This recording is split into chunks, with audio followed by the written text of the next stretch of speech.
Good morning, John. I'm gonna be completely honest. Sometimes I feel like a huge, gigantic failure. And we all feel like that. And we're all petrified of failure. But John, one thing that gets me through all of my failures and keeps me trying new projects day in and day out, despite the fact that I probably will fail, is knowing that there are other people who've made decisions that led to much bigger, much more significant failures than I will ever even have the opportunity to even get close to matching the level of those failures. Today, so that you and the rest of the world can know that your failures, no matter how big they seem to you, are actually insignificant, I'm going to give you a list of the top 7 most epic fails of history that aren't in any specific order and that are actually just the ones that I think are the most interesting. Let's start out in 1962 when a young 4-man band walked into Decca Studios for an audition. The Decca Studios manager concluded that the band had, quote, no future in show business. A mere 2 years later, that band, which we all know as the Beatles, sold $50 million of records. Gigantic epic fail number 2 went a little bit like this. Men, congratulations! We have been fighting a war with the Greeks for many years.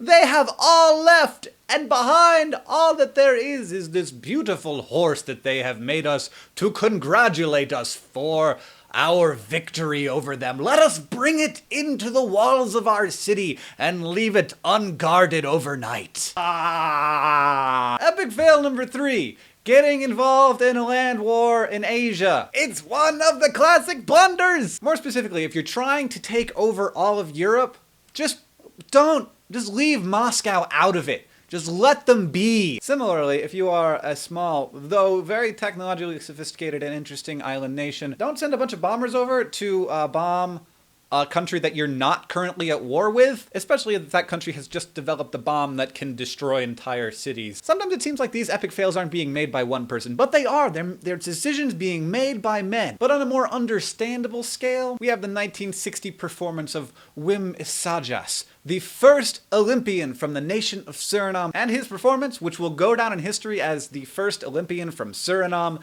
was to sleep through his race. Moving further back in time, in 1876, Western Union owned the entire system of communication in America. In 1876, Gardner Green Hubbard approached Western Union with a patent for a device called the telephone. The CEO of Western Union went ahead and bypassed the agent of sale, wrote a letter directly to Alexander Graham Bell saying that Western Union had no need of this electrical toy. Alexander Graham Bell, instead of closing up shop, created his own telecommunications network, which he named American Telephone and Telegraph. The telephone became the most valuable patent in history. So tell me in the comments, despite the fact that none of your failures have ever led to the deaths of millions of people or to the loss of billions of dollars, why are we so afraid of failure? And in lieu of that, what is it, do you think, that you're afraid of? John, I'll see you on Monday.